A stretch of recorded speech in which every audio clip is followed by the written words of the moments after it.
ఓం శ్రీ గురుభ్యో నమః. జయ గురుదేవ్. నా గురుమా పాదపద్మములకు అనంత కోటి సాష్టాంగ దండ ప్రణామములు సమర్పిస్తూ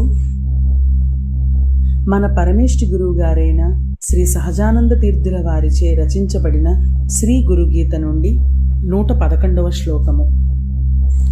ఆ బ్రహ్మస్తంభ పర్యంతం పరమాత్మస్వరూపకం స్థావరం జంగమం చైవ ప్రణమామి జగన్మయం.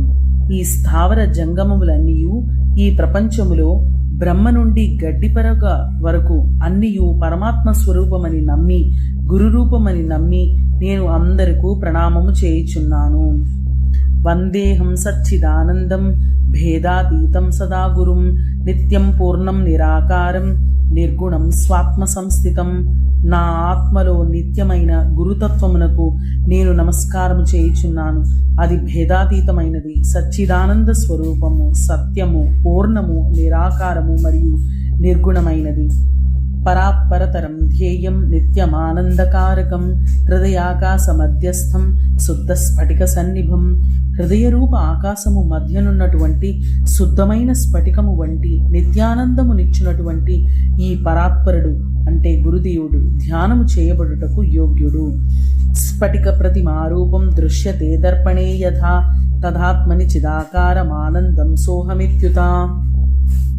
ఏ విధంగానైతే స్ఫటికం యొక్క ప్రతిబింబము అద్దములో నిర్మలంగా కనిపించునో అటులనే ఆనందముతో పరిపూర్ణమైన చిదాకారము ఆత్మలో దర్శనమగును. అంటే సోహం శివ గురుతత్వము నేనే అని శిష్యుడు తెలుసుకుంటాడు. అంగుష్టమాత్ర పురుషం ధ్యాయతశ్చిన్మయం హృది తత్ర స్ఫురతి భావోయః శృణుతం కథయామ్యహం. ఓ పార్వతీ, ధ్యాన సమయంలో అంగుష్టమాత్ర చిన్మయ పురుషుని దర్శనం హృదయంలో ఏ విధంగా కలుగుతుందో చెప్పెదను, వినుము. అగోచరం తదాగమ్యం నామరూప వివర్జితం నిశ్శబ్దం తద్విజానీయాత్ స్వభావం బ్రహ్మ పార్వతి.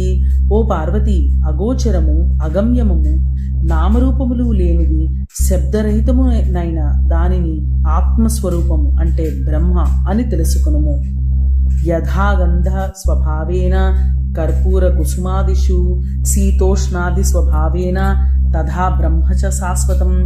ఏ విధంగానైతే కర్పూరము పుష్పము మొదలగు వానిలో స్వాభావికముగానే సుగంధముండునో అట్లే చలి ఉష్ణము అంటే వేడి స్వభావముగానే ఉండునో అదే విధముగా బ్రహ్మ కూడా సహజముగా శాశ్వతుడు.